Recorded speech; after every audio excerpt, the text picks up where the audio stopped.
అబ్బా ఎన్ని మబ్బులో చూడండి ఆకాశంలో. One panipuri is never enough, అర్థమైంది కదా.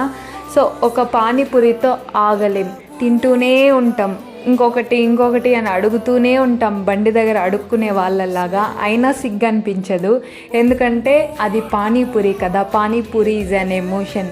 సో మేమైతే వర్షం పడుతుంది అయినా కూడా పానీపూరి షాప్కి వెళ్ళి అక్కడైతే దహీపూరి తిన్నాం.